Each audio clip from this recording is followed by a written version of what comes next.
आमदार सन्माननीय नितेशजी राणे,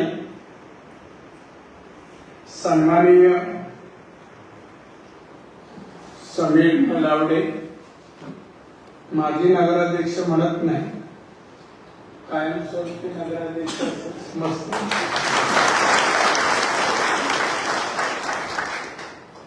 सो राजेश्री धुमाळे जी, सो गांगन, सन्माननीय मिलिंद मिस्त्री, सन्माननीय गुरु हरणे, सन्माननीय नाकोदे शहर अध्यक्ष नामदेव जाधव, अनुसूचित जाती जमाती अध्यक्ष, उपस्थित असलेले शहराची बैठक आहे, याला आपण भेटू.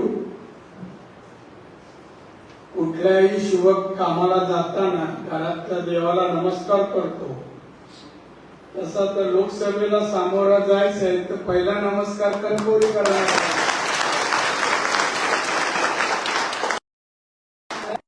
ती माझ्या समाधानाची सारखी नाही. एकूण मताच्या 1/3 मत आपल्याला पडलेली आहे.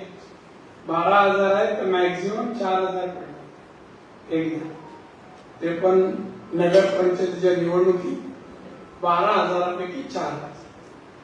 मला चालणार नाही. मी सांगितलं की कणकवलीला का आलोय, हे माझं घर आहे आणि घरातल्या लोकांवर माझा अधिकार आहे, आणि तो अधिकार असताना टाळ्या भरपूर मारला, प्रतिसाद माझ्या वाक्याला दिला. तो प्रतिसाद येणाऱ्या निवडणुकीमध्ये मतामध्ये परिवर्तन करून कमीत कमी 12,000पैकी 9,500 मत मला पाहिजे. काय मारा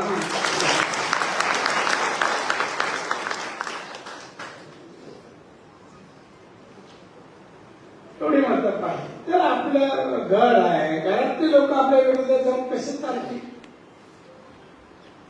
आतापर्यंत नगराध्यक्ष म्हणून समीर मलावडे म्हणा, बंडू हरणे म्हणा, नगरसेवक आणि आमदार, कुठलीही गोष्ट शहरासाठी आली तर कणकवलीला अग्रहक्काने मिळाले पाहिजे हा असतो. कणकवली या जिल्ह्याचं मध्यवर्ती ठिकाण आहे, व्यापाराचं केंद्र आहे, आणि व्यापाराचं केंद्र असताना ही मतं एवढी नाही चालत. आता किशोर म्हणाला, किशोर राणे, प्रत्येकाला 20 घराचा 20 मत, भरपूर कार्यकर्ते कमी नाही आहेत. या प्रत्येकाला 50-100 मत या तिथपर्यंत राज्यात सत्ता आमची आहे. केंद्राचा फंड, राज्याचा फंड कणकवलीच्या विकासासाठी आणि पायाभूत सुविधांसाठी जर हवा केलंच पाहिजे. पण दुसरे कोण कॅपेबल आहेत सांगा, जे विकास करू शकतील, अशी क्षमता असलेलं कोण आहे. आता खासदारांचा निवडून येत नाही. बीजेपीच्या मत्तीमुळे तो दुर्वेळा आला. भारतीय जनता पक्षाची युती होती आणि म्हणून आला. आता युती नाही. आता शरद पवार आणि काँग्रेस यांच्या बरोबर आहे. माननीय बाळासाहेब ठाकरेंनी आयुष्यभर काँग्रेसला विरोध केला. गांधी घराण्यातील मग इंदिरा गांधी असो, सोनिया गांधी असो, राहुल गांधी यांना विरोध केला. राष्ट्रवादी शरद पवार किती खासदार, शिवसेनेला 5 आहे खासदार, शिवसेना उद्धव 5, आमदार 16, 40 गेले. या निवडणुकीनंतर अजून 10 जाणार, राणा 7 आणि 5 खासदार आहेत, त्यात हा एक आहे. पुढच्या वेळेला एकही खासदार नसणार पुऱ्या महाराष्ट्रात, एकही शिवसेनेचा. पहिल्या तीन लहानगेमध्ये टाळ्या वाटल्या, बाकीच्यांना वाटल्या. माझ्या बारीक नजर असते, मी असे डोळे माहीत करत असतात. आणि बांधवांना तुम्ही सरळ लोकांना, तुम्ही लोकांकडे जाणार समजवलं पाहिजे. हा खासदार येत नाही, राष्ट्रवादीची काय ताकद नाहीये, शिवसेना संपलेली आहे. काँग्रेसमध्ये नेतात ना, राहुल गांधी वर भटकतोय रस्त्याने आणि लोक तिथे तोड घालतोय. युट्यूब वर पाहिलं असेल, काय बघ मोदींनी काय. उद्धव ठाकरे रामलीला मैदानावर गेले, दिल्ली सर्व विरोधी पक्षांची जाहीर सभा. काय म्हणतो, कुठे गेला, तुझी ताकद किती आहे बाबा. आता 5 खासदार आहेत, मग मोदींची किती आहे. आता 302 आहे. आता 302 मेजॉरिटी बहुमतामध्ये सरकार आहे मोदींचं. मोदींनी काय घोषणा दिली आहे, 302 चे आणि 370 आणि एनडीएचे मिळून 405. 10 वर्षाचं तुम्हाला मोदींचा अनुभव आहे. सगळ्यांना सांगा लोकांना, बोलतात ते करून, बोलतात ते करून. आणि म्हणून ते स्वतः म्हणतात मोदी आता त्यांनी भारत महासत्ता बनवण्याचा, विकसित भारत बनवायचा, आत्मनिर्भर भारत बनवण्याचा प्रयत्न झाला नाही ना. नाही कोणी केला प्रयत्न, ताकद नाही. मोदी 14 साली आले, 2014 पंतप्रधान. त्या जागतिक अर्थव्यवस्थेमध्ये भारत 11 नंबरवर होता. आज 10 वर्षानंतर मोदींनी 5व्या क्रमांकावर आणला. 5व्या जागतिक अर्थव्यवस्थेमध्ये. परत मोदी म्हणाले की 2030 साली भारत 3ऱ्या क्रमांकावर येणार आहे. म्हणजे अमेरिका, चायना आणि भारत या आपण प्रगती करतोय. महिलांना बेटा, महिलांनी जाऊन किती योजना दिल्या. उज्ज्वला गॅस, कुटुंबात कोण आजारी पडला असेल तर आयुष्यमान भारत सारखी योजना 5 लाख रुपये कुटुंबासाठी उपचारासाठी मिळतात. कोणी दिली. घरापर्यंत नळाने पाणी कोणी दिलं. ज्याला घर नाही त्यांना पक्क घर देण्याचं काम मोदींनी केलं.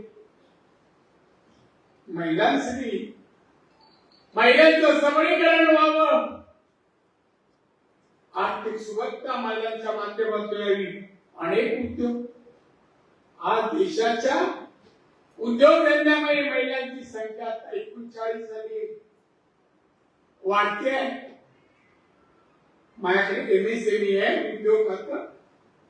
माझ्याजवळ 7 कोटी उद्योग आहेत, त्यात 39% महिला आहेत.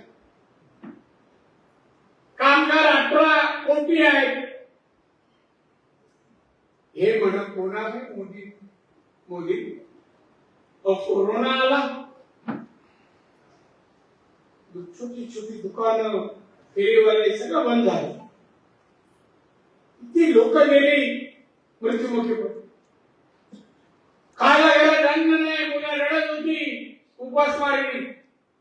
मोदी साहेबांनी त्या वेळेला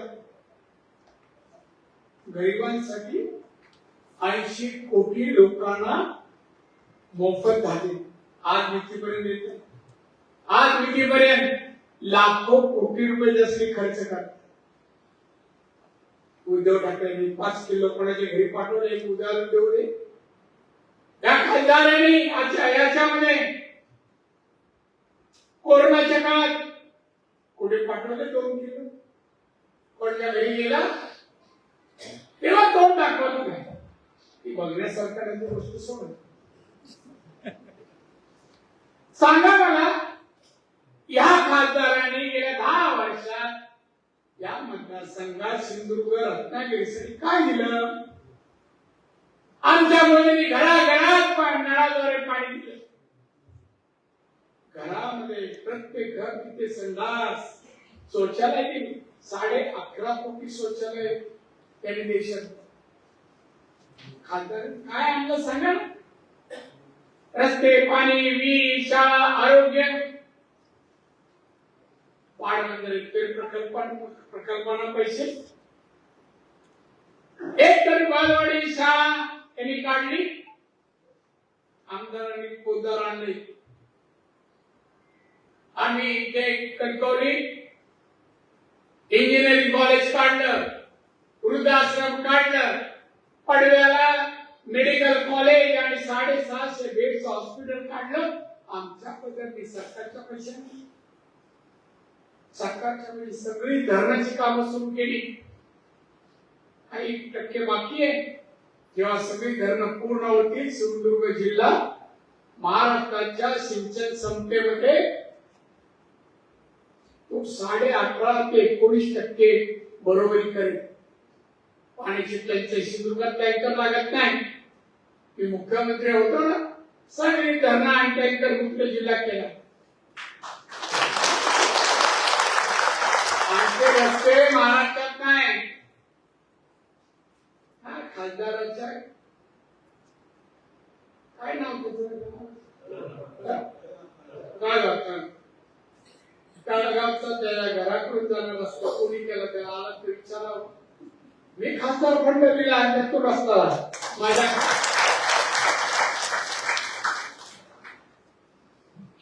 10वी-12वीचा रिझल्ट कसा वाटला? असं नाही वाटला. आल्यानंतर 90 पासून 1 वर्ष माझ्या शिक्षणावर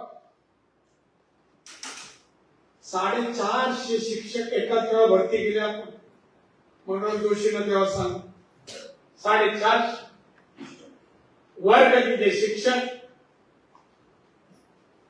आणि शिक्षक तिथे चांगलं शिक्षण देण्याचं काम आपल्या जिल्ह्यात होतं. म्हणून मेरिट मध्ये 10वी-12वीला जास्त मुले.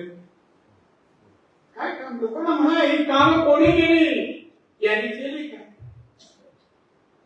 आता दुसरे येऊ पाहत त्यांच्या पक्षाचे प्रमुख असं काय प्रचाराला येतात इथल्या खासदाराचे. मला कळलं नाही. नितेशला विचारावं प्रत्येक बातम्या असं काय करतो? नाही जातं मला एवढं पाहिजे, एवढं कमी झालं. हा किती खाशी तुला पोट ठेवलाय तर आवडत चालायची कमर बारीक चालणार. काय दिलं कोकणाला सांग? चला टीका सोडा. 2.5 वर्ष मुख्यमंत्री होता ना, काय दिलं? रस्त्याला पैसे दिले, पाण्याला पैसे दिले, नोकरी धंद्यासाठी एक कारखाना एक आणला. अरे इतके शिवसैनिक आहेत, त्यांच्या पोटाचा प्रश्न, नोकरी धंद्याचा प्रश्न, आरोग्याचा प्रश्न, घरच्या अनेक समस्या आहेत. बहिणीचं लग्न आहे, मुलाचं लग्न आहे. कधी विचार केला त्याचा नोकरीचा? कोकणी माणसामुळे शिवसेना रुजली महाराष्ट्रात. बाळासाहेबांनी झाली. काय दिलं ना? उद्धव ठाकरेंनी मुख्यमंत्री म्हणून दिलं ना, खासदारांनी दिलं. इथल्या लोकांना सांगा, 8,000 लोकांच्या घरात जाऊन सांगा, नाही तर मला घेऊन चला. निगेटिव्ह मतदान केलं, यादी द्या. मी जातो आणि विचारतो, का बाबा आमचं काय चुकलं? पाण्याची वेगळ्या होलसरीचं पाणी आम्ही करून आणलं. होलसरी असो, प्राळंबा असो, किल्लारी असो, मोठी छोटी सगळे 800 कोटीची धरण काम चालू केलं. यांनी काय केलं? काय ठेवलं नाही विकासात. आता माझं लक्ष नोकऱ्या आणि उद्योग. इथल्या मुला मुलींनी उद्योजक व्हायला पाहिजे. जे शिकलेली मुलं आहे, नोकरी हवी.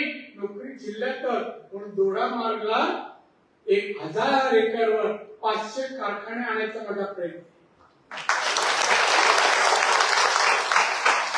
बांधवांनी निवडणूक आहे म्हणून नाही, मी काही जिल्ह्याच्या बाहेर जाणार नाही. मी टेक्निकल सेंटरचं काम चालू केलं ओरस. टेक्निकल कोणत्या विषयाचं आहे? इंजिनिअरिंग आणि फूड प्रोसेसिंगची ट्रेनिंग. फूड प्रोसेसिंगला लागणाऱ्या आधुनिक मशीन अमेरिका, जर्मनी, जपानी, चायनाच्या मशीन त्याच्यावर प्रशिक्षण देणार. मुलांनी प्रशिक्षण घेतल्यावर कुठल्याही कंपनीत मोठ्या देशात परदेशात सुटली इंजिनिअरिंग कुठलाही वर्कशॉप असू द्या, ऑटोमोबाईल कंपनी असू द्या, एक डॉक्टर फिटर वेल्डर झाला आणि आमच्याकडे ट्रेनिंग घेतली, नोकरी ते डोळा मागला मिळणार. माझे प्रयत्न आहे, किती यश येतं मला माहिती. हॉस्पिटलमध्ये लागणाऱ्या मशिनरी सगळ्या प्रकारच्या एमआरए पासून अगदी सगळ्या आमच्या दोडामार्गला बनाव्यात आणि त्याच्या पाचशे कारखाने इथे यावे इंजिनिअरिंग माध्यम. हा माझा बांधवणे जिल्ह्याचे म्हणजे कमिटमेंट जिल्ह्याची. मी मतासाठी बोलत नाही, माझा जन्म जिल्हा आहे, मी राहतो या जिल्ह्यामध्ये आणि लोकांनी मला 6 वेळा निवडून दिलं. एक कृतज्ञतेच्या भावनेतून लोकांचे प्रश्न आणि लोकांची अर्थव्यवस्था सुधारावी हा माझा मानस आहे, माझे प्रयत्न. येऊन नुसतं हसवापशी करायला माझं काम नाही. आणि म्हणून नितेश आमदार अतिशय सभागृहात चांगलं काम करतोय, सभागृहात काम करतोय, मतदारसंघात चांगलं काम करतोय. परवा देवगडमध्ये मीटिंग झाली, भरगच्च मीटिंग चालते आणि लोकांनी भाषण नितेशचं कौतुक केलं. गावात त्यांनी लोकांची रस्ते, पाणी, वीज, शाळा, आरोग्य या सगळी कामं केली. कोरोना काळात केली. बांधवणं म्हणजे एवढेच नाही, तुम्ही लोकांपर्यंत जा, चर्चा करा. शिवसेना बाळासाहेबांची होती तशी आता आहे का? बाळासाहेब हिंदुत्वाची तडजोड आयुष्यात नाही केली. हिंदुत्व सोडा, तुम्हाला अमुक पद देतो तमुक पद देतो सांगायचं धाडस कोणाला झालं नाही. हिंदुत्व म्हणजे हिंदुत्व, काही करायची तयारी. साहेबांनी 48 वर्षात मिळवलं आणि हे पुत्र आले. त्यांना माहिती होतं आपल्याला कोण बनवणारच नाही, मुख्यमंत्री होत नाही. त्यांना माहिती 39 वर्षाच्या पक्षात वाचन नाही, विषय जाणकार नाही, ऍडमिनिस्ट्रेशन माहिती नाही. 2.5 वर्षात 2 दिवस मंत्रालय, फक्त 2. बाकी मातोश्री. तो मातोश्रीचा मुख्यमंत्री होता महाराष्ट्राचा. हिंदुत्वपणाला लावलं, हिंदुत्वाची तडजोडी केली आणि मुख्यमंत्री पद शरद पवारनी मुद्दामून दिलं शिवसेना संपवण्यासाठी. एक घटना तुम्हाला सांगतो, मुद्दाम इथे पत्रकार आहेत का? 4 जण आहेत का? 4.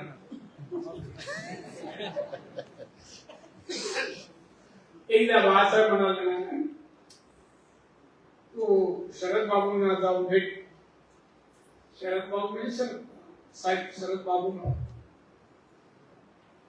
त्यांना पुढच्या निवडणुकीत तुमचं काय धोरण आहे ते जरा विचारलं. विचारलं कुठे पवार साहेब, मला सांगितलं दिल्ली. मग त्यांचे मित्र आहे गोयंका म्हणून वयस्कर होते, मारले. त्यांना फोन केला, साहेब मुझे लेकर पवार साहब के पास लेके चले दिल्ली. आणि त्याला पण फोन केला, आपलं येणार. मी दिल्लीला गेलो, त्यांच्या घरी गेलो. ते आणि मी आम्ही दोघंच. काय नारायण काय साहेब, मला साहेबांनी पाठवलं, येणाऱ्या निवडणुकीत तुमचं काय धोरण आहे, आमच्याबद्दलचं काय मत आहे. बघा मला एक जाणीव होत, की मी पवार साहेबांसमोर बसलो, त्यांच्याबद्दल मी फार अभ्यास केलाय, खरं सांगतो. पैसे देऊन अभ्यास केला तो पण सांगतो. तुमच्यासारखं राजकारण मी करतो. मी विधानसभेत गेलो तेव्हा ते मुख्यमंत्री होते. मी पुण्याची एक एजन्सी पकडली की सगळ्या पॉलिटिकल लीडरची कुंडली त्यांच्याकडे असते.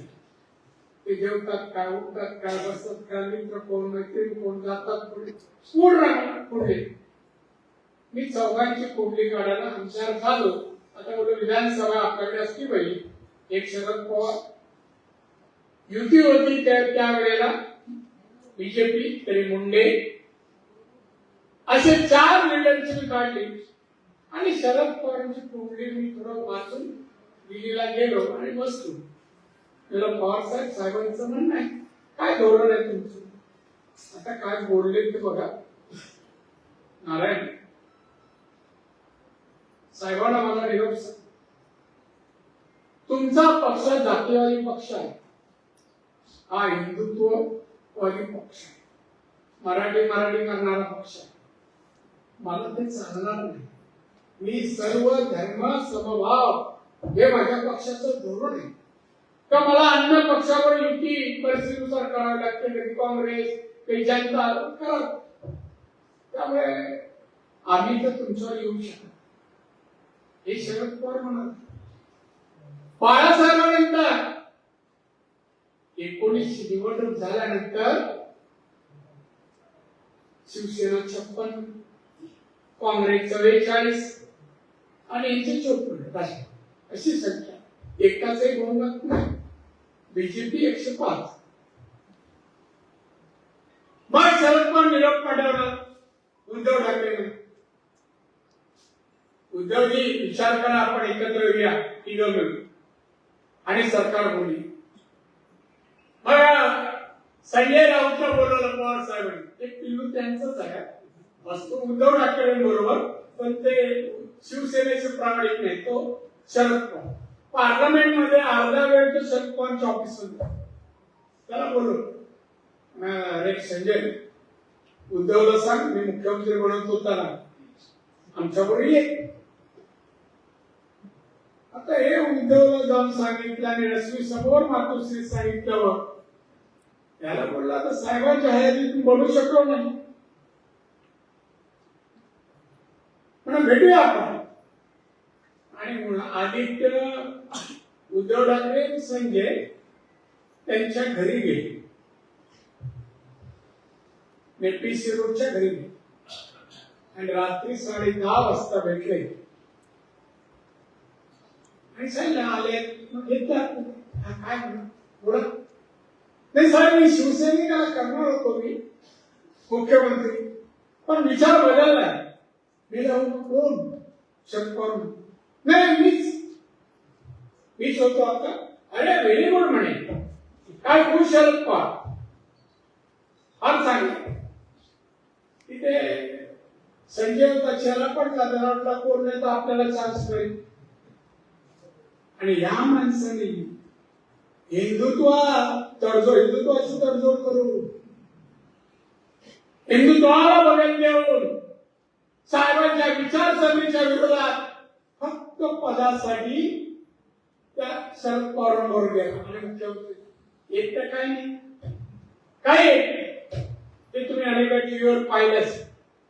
आणि इथे आला तर शिव्या घातल्या शिंदेला, शिव्या घातल्याशिवाय दुसरं काय करत नाही.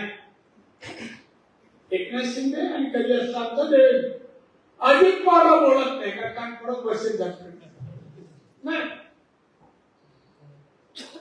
हा एवढ्या वडिलांच्या विचाराला बगल देणारा, फसवणारा, हिंदुत्वाचा त्याग करून पण मिळवणारा ही शिवसेना आता खरी नाही हे मला तुम्हाला सांगायचं.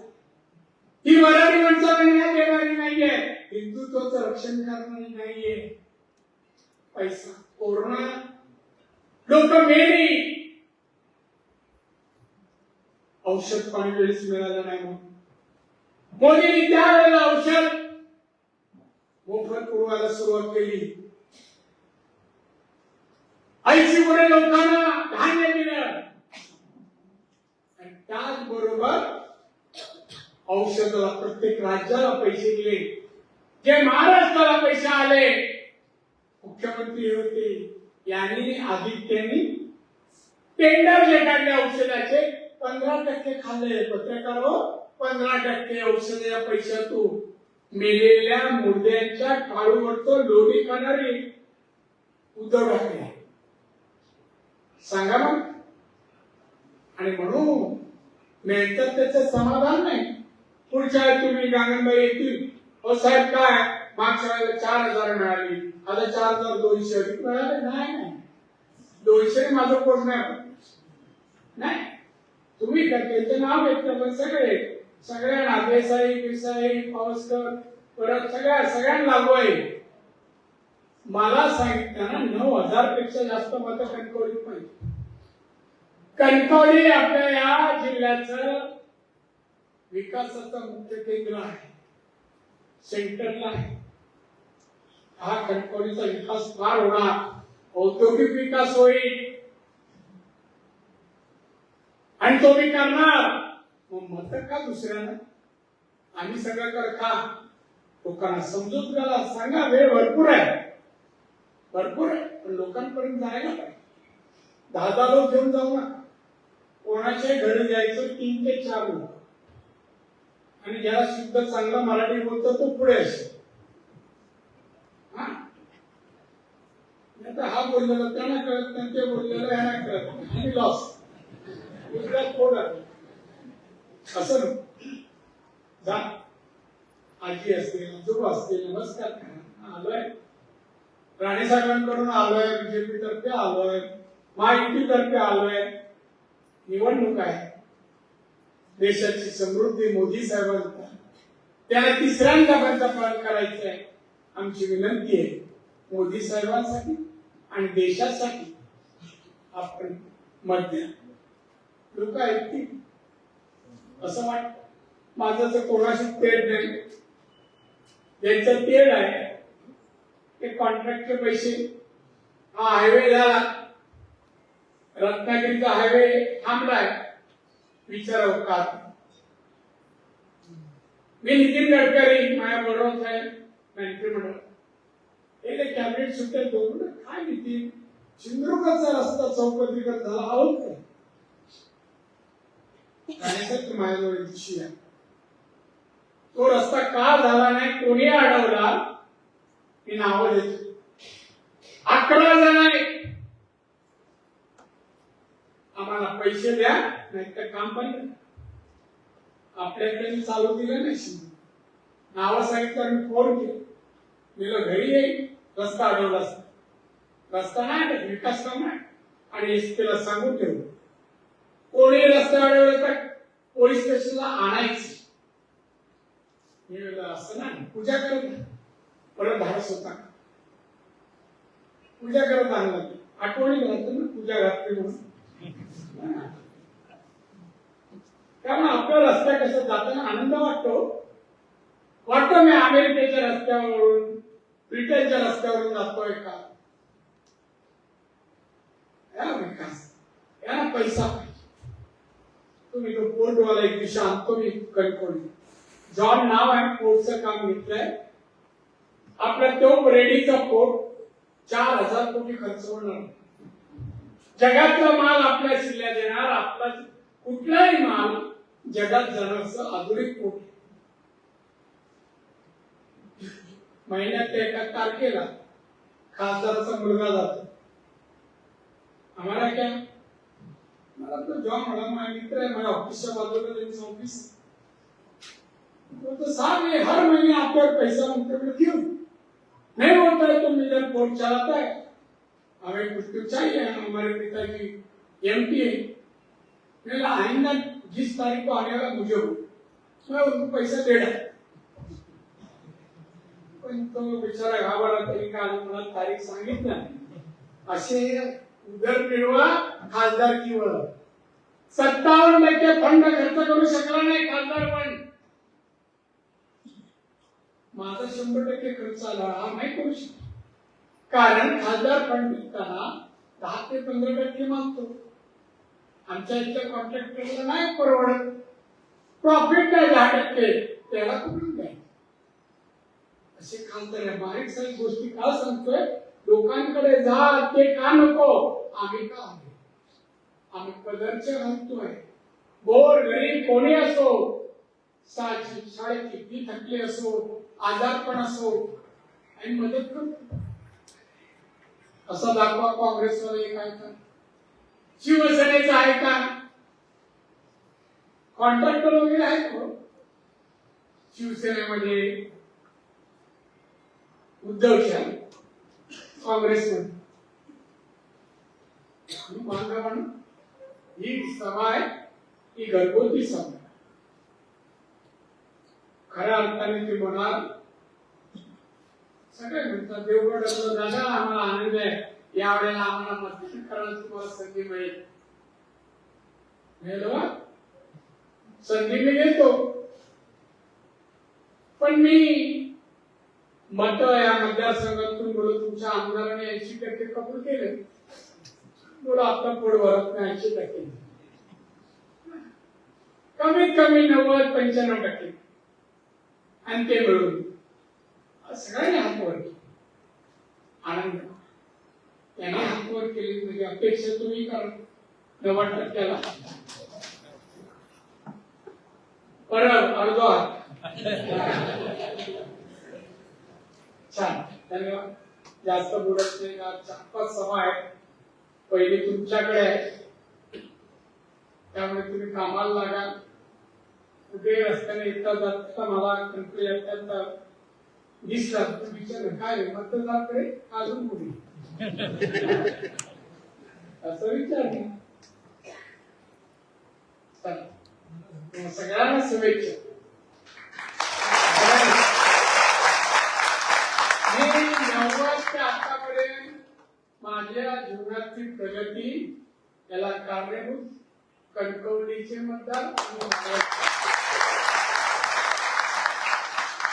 मी आलो ओळख नसताना पण आमदार झाला. त्यानंतर हे 10वं हवं. राजकारणात एवढी पद कोणाला मिळत नाही, पण या 10ही पद मला मिळाली त्याचं श्रेय तुमचं, सगळं श्रेय तुम्हाला देतो. आणि म्हणून तुमच्यासाठी दीर्घ आयुष्य, उत्तम आरोग्य रामेश्वराने द्यावं अशी प्रार्थना करतो. आणि मोठ्या संख्येने उपस्थित राहिला त्याबद्दल